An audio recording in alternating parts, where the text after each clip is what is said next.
बिस्मिल्लाहिर्रहमानिर्रहीम। अस्सलाम वालेकुम वरहमतुल्लाह। ګرانو محصلینو په دې لیکچر کې مونږ او تاسو حاد ریوماتیک تبه یا اکیوټ روماتیک فیور باندې خبرې کوو او د زړه په روماتیک ناروغیو باندې یا روماتیک هارت ډیزیز باندې خبرې کوو. لومړی مونږ او تاسو اکیوټ روماتیک فیور یا حاده روماتیک تبه چې دا داسې تعریفوو چې دغه تبه چې دا یو سیستمیکه پوسټ سټریپټوکوکل غیر تقیحي التهابي ناروغي ده. یعنی معنا ده چې دا یو سیستمیکه ناروغي ده د سټریپټوکوک د انتان د داخلېدو نه وروسته منځته راځي. نان پیورلنټ انفلامیشن یا غیر تقیحي التهاب پکې منځته راځي. عموما په دغه ناروغۍ کې زړه اخته کیږي، مفصلونه پکې اخته کیږي، مرکزي عصبي سیستم پکې اخته کیږي، پوستکی پکې اخته کیږي او تحت الجلدینس یا سبکوټانس برخې چې دي دا په دې التهاب باندې اخته کیږي.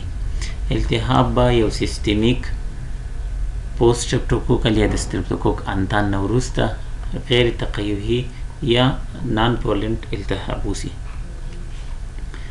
که چیرې موږ تاسو روماتیک هارت ډیزیز تعریف کو، یعنی د روماتیزم یا د روماتیک ناروغۍ د وجې څخه د زړه ناروغي که چیرې موږ تاسو تعریف کو، نو په دې ناروغۍ کې البته په مزمن حالت کې د زړه ټولې طبقې اخته کیږي، یعنی هم انډوکارډیوم، هم مایوکارډیوم او هم پیریکارډیوم. نو په همدې خاطر باندې روماتیک هارت ډیزیز کې موږ وایو چې یو حادثه منځته راځي چې هغې ته د ټول زړه التهاب یا د زړه د ټولو طبقو التهاب یا پانکارډایټس ویل کیږي. او کله چې پانکارډایټس منځته راشي موږ وایو چې ناروغ په روماتیک هارت ډیزیز باندې اخته دی.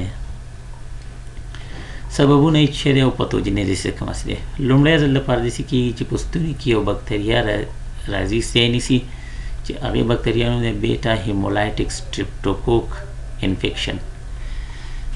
بیټا هیمولایټیک سټریپټوکوک انفیکشن چې کله په ستوني کې ځای ونیسي، د دې په مقابل کې زموږ او ستاسې دفاعي حجرې چې د هایپر سنسیټیویټي ښایي او یا اوټو ایمیونټي شکل باندې زموږ او ستاسو دفاعي حجرې چې دي د دې بکتریا په مقابل کې عکس العمل ښایي. د بکتریا په مقابل کې یو انټي باډي جوړیږي چې هغې ته اوټو انټي باډي ویل کېږي. دغه انټي باډي چې په نارمل حالت کې د بکتریا سره عکس العمل ښایي، دا انټي باډي زموږ او ستاسو د خپل بدن د انټیجنو سره هم غبرګون ښودلی شي. او د دې وجه دا ده چې د بکتریا کوم انټیجنونه چې دي زموږ او ستاسو د زړه د یو تعداد انټیجنو سره یا د بندونو د انټیجنو سره مشابهت لري.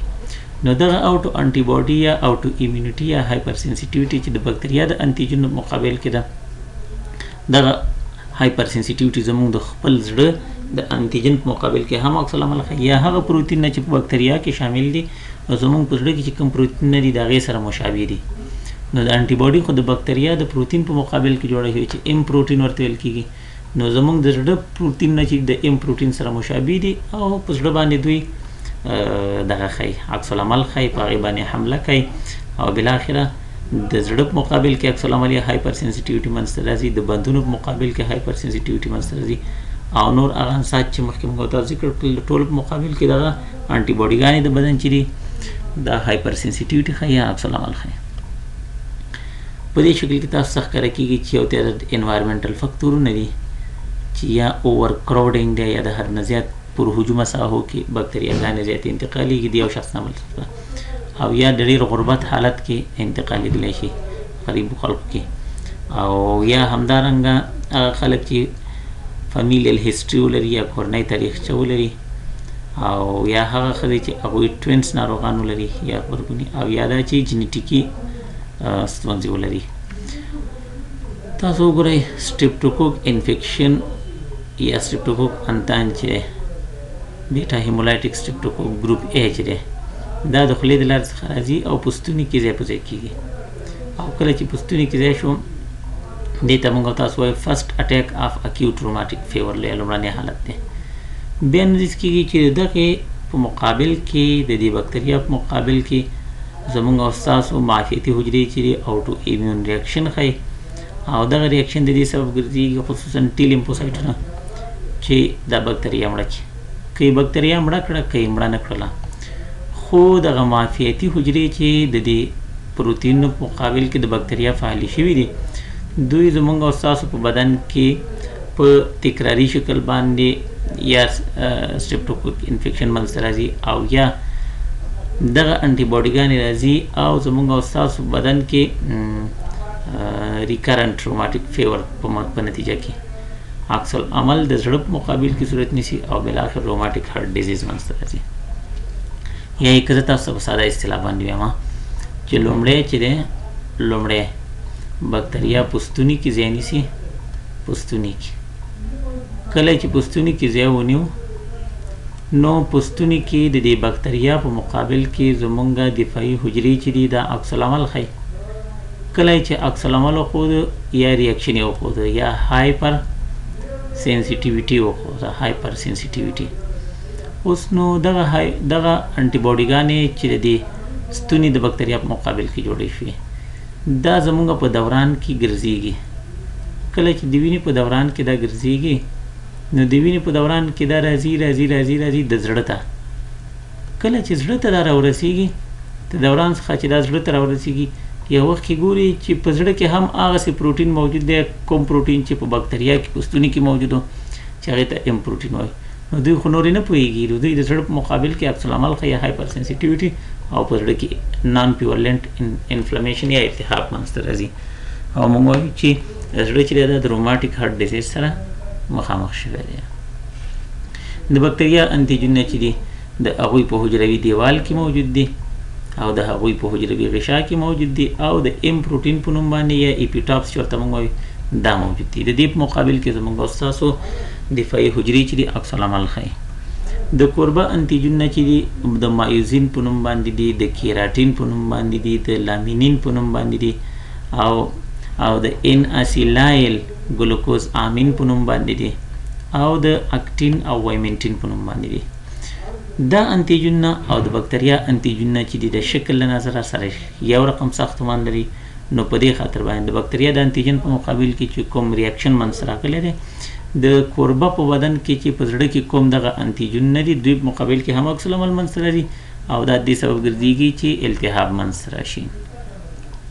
اوس دغه التهاب چې دی د روماتیک هارت ډیزیز د مارفولوژي له نظره دا په دوه ګروپونو دی، یو دا چې په زړه کې آفتونه منځته راوړي او بل دا چې د زړه څخه بهر هم آفتونه منځته راوړي. په زړه کې آفتونه چې دي د روماتیک فیور د زړه آفتونه چې اول پانکارډایټس دی چې مخکې موږ تاسو ویل چې په دوی کې د زړه درې واړه طبقې چې دي انډوکارډیوم، مایوکارډیوم او پیریکارډیوم درې واړه پکې التهابي کېږي او دا دې سبب ګرځېږي چې یو محرقي التهاب منځته راشي. بل په دوی کې یو غوټه جوړېږي، یو جسم جوړېږي چې هغې ته موږ آشوب باډي وایو چې دا په اصل کې په التهاب باندې دلالت کوي یا د التهاب وصفي نښه ده. همدارنګه دغه آشوب باډي چې په روماتیک فیور کې منځته راځي د سپنډل یا د دوک په شان باندې یو ګرانولوما ده، یعنی دا په اصل کې یو ګرانولوما ده چې د التهاب په نتیجه کې منځته راغلی ده. د دې آشوب باډي قطر چې 1 نه 2 ملي متر په اندازه باندې دی او که چیرې موږ تاسو د زړه په انټرسټیشیم کې وګورو یعنی زړه خلاص کې دا تاسو په سترګو باندې هم لیدلی شئ او دا چې د زړه او د کوچنیو رګونو په شاوخوا کې موجود اوسي. آشوب باډي څنګه تشکل کوي، څنګه منځته راځي؟ په 3 مرحلو کې، په اوله مرحله کې، په دوهمه مرحله کې او په 3مه مرحله کې. په اوله مرحله کې یو لیفي ډیجنریشن دی، فیبرینویډ ډیجنریشن دی چې د التهاب په نتیجه کې ډیجنریشن منځته راځي.